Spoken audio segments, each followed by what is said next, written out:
Bom, estou recebendo na manhã de hoje a enfermeira Andréa Appel, que é responsável pelo setor de vacinas aqui no município de Tupã-Siretã. E a campanha de vacinação, ela encerrou oficialmente na última sexta-feira, dia 20, em todo o país, né? Aqui em Tupã-Siretã também.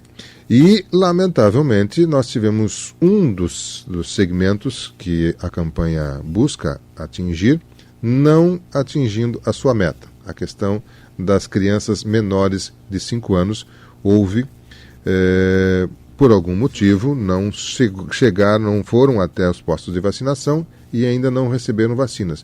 Não é um número tão elevado, mas é significativo porque é preciso atingir aí um mínimo para que, estatisticamente, se diminua as chances do vírus da gripe circular com mais intensidade, especialmente entre os grupos de risco, né, os chamados grupos de risco.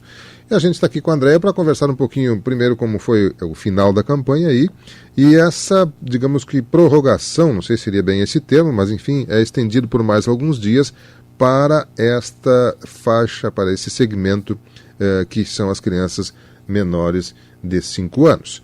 Andréa Appel, bom dia, como é que está, amiga? Tudo bem, Andréa? Bom dia, Miguel, bom dia, ouvintes. Andréa, no dia 20, na sexta passada, vocês tiveram, teoricamente, o último dia da campanha de vacinação da gripe. Que números você tem a nos trazer sobre o que vocês fizeram até o dia 20? Bom, Miguel, a meta era de 80%, né? Mas é uma meta mínima. Eles até preconizam mais, seria em torno de 90%, 95%. Mas o total, né, total geral, a gente atingiu 91,25%. E crianças, nós atingimos 77,33%. Trabalhadores de saúde, 100%. Gestantes, 92,38%. Puérperas, 100%. E idosos, 97,15%. Foi um número bom, com exceção das crianças, né? Ainda, se a gente fosse atingir uma meta de 100% das crianças, faltariam 316 crianças a serem vacinadas. Para atingir a meta mínima, que seria de 80%, ainda faltam 38 crianças para serem vacinadas. Em função de a gente não conseguir atingir a meta das crianças, foi nos orientado, a partir da nossa coordenadoria de saúde, para continuar com esse segmento das crianças até o dia 30 de maio, tá? Aí, após o dia 30 de maio, foi nos orientado em conjunto com a coordenadoria, disse assim, que nós teríamos autonomia para decidirmos o que faríamos com as doses que sobrariam. Perfeito. Bom, vamos partir do princípio que vocês atinjam 100%, que todas as crianças que vocês busquem sejam atingidas. Vocês teriam mais 316 vacinas a aplicar. Sim. Então, vamos botar um número redondo, 300. Sim. Sobraria o que, mais ou menos, de vacina, André? Nada, Miguel. Aí não sobraria nada. Por quê? Porque nós temos que guardar as segundas doses para as crianças. Certo. Porque muitas crianças fazem a vacina em 2 vezes. 2 meia doses. Fazem uma agora, no início da campanha, 30 dias depois repetem a dose. Certo. Tá? Então não sobraria nada. Perfeito. Então, se nós conseguimos os 100% das crianças, o que é o ideal, não teríamos uma disponibilidade para a população em geral. Exatamente. Não atingindo, você sobrando lá 100 ou 150 ou 200 vacinas, enfim, porque você pode atingir os 80% e não necessariamente os 100 das crianças. Aí sim você poderá destinar. De que forma vocês pretendem fazer isso? Bom, a gente recebeu orientação porque nós não fizemos nada sem a orientação da coordenadoria. Apesar de eles falarem que a gente tem autonomia, mas a gente também segue a orientação. Certo. A orientação foi a seguinte: a princípio eu tinha falado para o pessoal, porque como eu achei que depois que acabassem a campanha dia 30, agora encerrasse mesmo, que a gente poderia disponibilizar para todos os grupos, independente de ser grupo de risco ou não, quem chegasse primeiro poderia fazer como era feito antigamente. Né? Só que antigamente vinha um quantitativo de 11 mil doses para Tupã, seria quase a metade. Eu estava falando com a minha colega Isabel, vinha um quantitativo de 11 mil doses. Agora diminuiu para 7.200 doses. Nossa. É 1/3 da população, né? Então, antigamente dava para a gente continuar vacinando pessoas, sobravam doses, né? iniciava com as professoras de EMEIs, ia pegando grupos, né, mais suscetíveis e iam vacinando. Só que com essa diminuição, a gente tem que criar estratégias, né? E tem a função também, que foi falado, dos professores. Bom, para todos os professores, é certo que não vai sobrar doses, entendeu? Não vou ter dose suficiente para vacinar todos os professores do município. Então, também fica complicado vacinar uma parte e não vacinar outra. Então, nós criamos uma estratégia da seguinte maneira, em conjunto com a coordenadoria. As doses que sobrarem, nós vamos vacinar as crianças maiores, de 5 a 10 anos. Perfeito. Tá?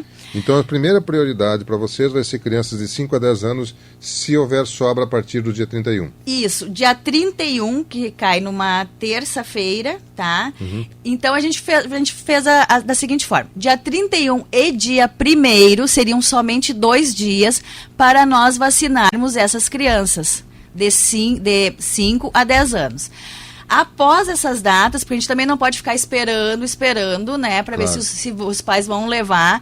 Se essas doses não forem usadas todas, daí nós vamos conversando com a Secretaria de Saúde, dar prioridade para as professoras de EMEIs, tá?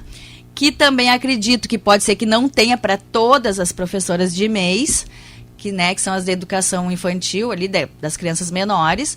Aí nós vamos começar, então, fizemos uma estratégia assim, começamos com as professoras de berçários 1, berçários 2, que são as crianças menorzinhas, mais suscetíveis. Depois maternal 1, maternal 2. Vamos indo por partes, né? Até terminar o quantitativo que a gente tem. Bom, talvez, nós temos que aguardar, né?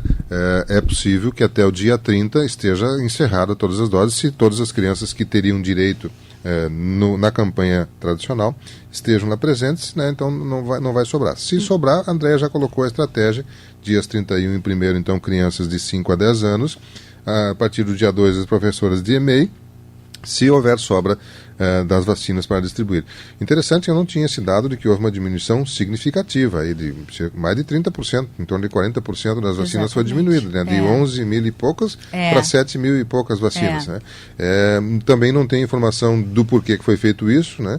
Mas deve ter alguma lógica estatística para ter essa diminuição. Mas, enfim, para os grupos de risco, que é o propósito da campanha pública, tem vacina tranquila. Se todas as pessoas do grupo de risco forem, essas vão receber. Assim, Miguel, não vou dizer que não houve, que pessoas ficaram sem. Por quê?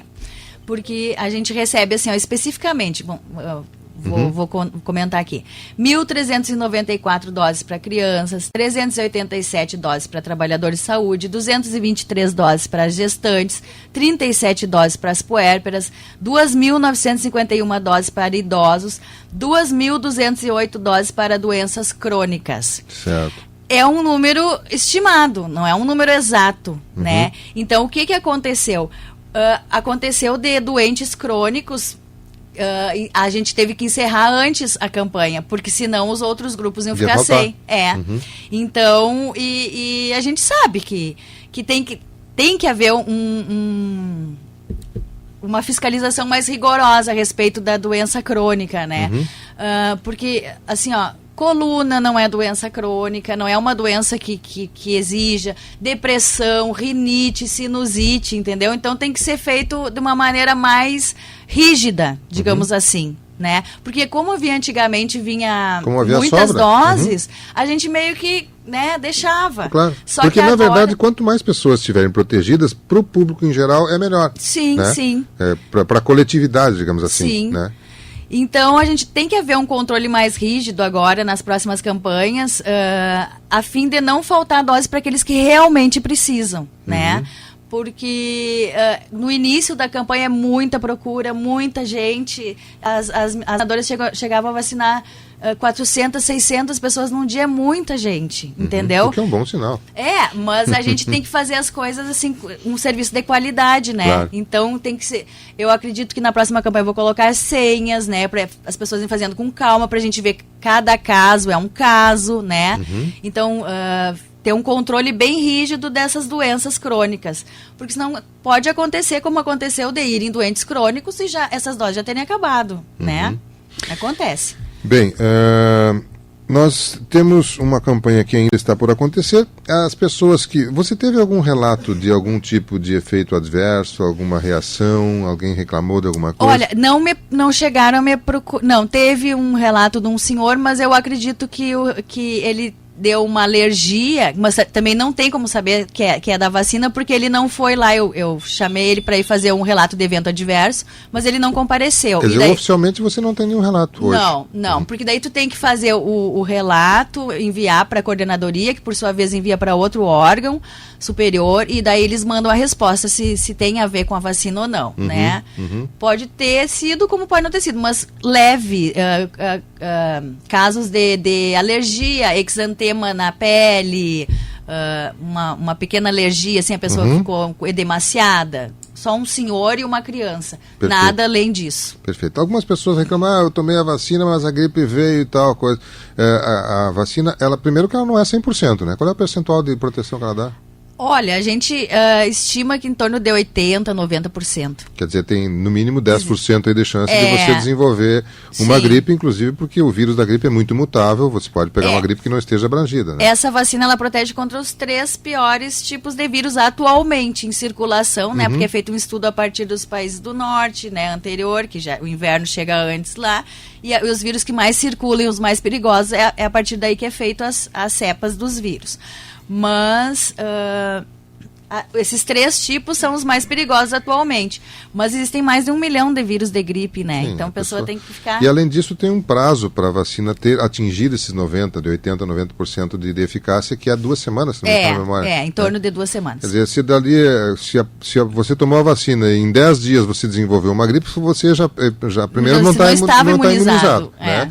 Ou, de repente, até você já estava com o vírus e desenvolveu em 3, 4 dias. Incubado. Então, e é estatisticamente comprovado que a vacina da gripe funciona muito bem, é utilizada por todas as sociedades evoluídas, digamos assim. A Ruth está perguntando, pessoas com doenças crônicas terão disponibilidade de vacina? Porque elas não foram atingidas ainda aqui, e você vai estar... a partir do dia 31, disponibilizando para quem não é da área de abrangência. Olha, a gente, como eu falei, a gente segue a orientação. Há mais ou menos 2 semanas atrás, a nossa coordenadoria já mandou encerrar as doses para os doentes crônicos. Ou seja, quem foi... né? Quem conseguiu no início, conseguiu. Quem não conseguiu, daí, infelizmente, perdeu essas doses. Porque, como eu disse, elas vêm separadas por segmentos, né? Então, eram em torno de 2.200 doses para as doenças crônicas e foram feitas essas doses, né? Perfeito, muito bem. Aqui está perguntando para idosos, se encaixa na mesma coisa, quer dizer, não há mais... Para todos os outros segmentos está encerrada a vacina, somente para as crianças agora. Perfeito, tá? Então só crianças de 0 a 5 anos. E gestantes também. Gestantes também entram nessa fase, porque sempre está aparecendo uma gestante. Volta e meia está aparecendo. Então a gente tem que deixar essas doses, né? Porque hoje posso ter vacinado todas as gestantes, mas amanhã ou depois vai ter sempre uma gestante nova, né? E essa é um grupo extremamente de risco, as gestantes. Perfeito, muito bem. Então, os demais grupos não há disponibilidade. Não. Bom, esta campanha que está acontecendo foi coordenada aqui em Panceta pela Andréia, né, que trouxe esses detalhes para você, e ela veio aqui para nos dar mais detalhes com relação ao que pode ser feito com o restante das vacinas, que estarão, então, sendo desta forma distribuídas à nossa comunidade de Panceta. A Marieva Viana pergunta como é controlar essas vacinas, né? Se não é assinado, tem algum registro durante a vacinação. De que forma vocês fazem um controle? A pessoa chega lá e declara ser do grupo de risco? Há algum tipo de documentação, algum tipo de controle? Como é que funciona? A gente sempre exige um comprovante ou um atestado do médico ou uma receita de medicação. Para quem faz uso, né, a gente sabe as medicações que quem tem bronquite asmática ou asma, a gente sabe os tipos de medicações. Os hipertensos levam as carteirinhas, os diabéticos levam as carteirinhas, pessoas com imunossupressão, que são doenças que, digamos assim, lúpus, HIV, a gente já sabe, leva o prontuário ou alguma receita de alguma medicação, porque nós somos da área, a gente conhece, claro. Né? Então a gente tem esse controle, sim. E as crianças, é documento da criança, uma certidão, alguma coisa assim. A criança a gente sabe, tem a carteira da criança, né? Tem a carteira de vacinação também. Certo, quer dizer, vocês têm um acompanhamento. Na dúvida, vocês questionam a pessoa e com certeza, com certeza. Muito bem. Bom, nós estamos aprendendo. Eu não sei que edição é essa da campanha de vacinação, porque eu nunca contei isso. Mas eu também me perdi. Mas não fazem muito tempo. A gente não tem esse hábito ainda assim muito arraigado aqui em nós. Até a gente comentava, eu acho que foi com o André numa entrevista aqui, que no Japão, normalmente, ao contrário do que nós tínhamos como tradição, os primeiros dias das vacinações é que são de grande concentração, depois vai diminuindo, né? Nós estamos, quem sabe, atingindo esse nível, pelo que você falou, as pessoas no início estão procurando, o que é muito correto, né? E é claro que cada vez mais vamos aprimorando para que as pessoas efetivamente necessitadas ou que precisam ser protegidas. E o objetivo da vacinação pública é a prevenção, o auxílio a todo o conjunto. O público tem que pensar na sociedade como um todo. Quem é mais propenso a desenvolver e pode esparramar esse vírus, digamos assim, entre as demais pessoas da sociedade. Por Exatamente. Isso, a campanha tem esses focos e esse objetivo. André, parabéns aí pela campanha. Eu sei que foi bastante trabalhosa, né? Você próprio comentou agora há pouco de que dias aí vocês tiveram 400, 600 vacinações num dia, o que é um volume muito alto, né, para Tupã-Ciretã, mas vocês desempenharam isso. Foi necessário colocar senha nos últimos dias para poder ter um pouco mais de controle, mas isso significa que, primeiro, as pessoas estão tendo a preocupação de ir vacinar, que é elogiável, e segundo, que nossos órgãos de saúde estão se organizando cada vez mais para melhor atender a sociedade como um todo. Por isso, nossos parabéns a vocês. Mas eu deixo o nosso microfone à sua disposição, se você gostaria de colocar mais algum detalhe, se não, as suas despedidas, e talvez sejam momentâneas, porque vamos ver, quem sabe na segunda ou na terça-feira a gente tem nova informação aí, se vai efetivamente ter essa campanha ou não. Vamos aguardar essa data aí. Mas, André, nesse momento, mais algum detalhe, por favor. Eu só queria repetir, então, né, a nossa estratégia, então. Dia 30 encerra-se a vacinação para as crianças menores de 5 anos, tá? Nós não vamos mais fazer, após esse dia, vacinas em crianças menores de 5 anos. A orientação da coordenadoria, porque daí tem as segundas doses, né, a gente já tem que encerrar. E as doses que sobrarem vão ser feitas daí. Dia 31 e 1º, nós abriremos vacinas para as crianças de 5 a 10 anos. E se, porventura, sobrar mais vacinas, algumas doses, nós iniciaremos com os professores das IMEIs. Ok. Tá? Andréa Appel, enfermeira responsável pelo setor de vacinas aqui no município de Tupã-Ciretã, conversou com você nesta manhã de terça-feira, dia 24 de maio de 2016. Eu vou a um rápido intervalo comercial.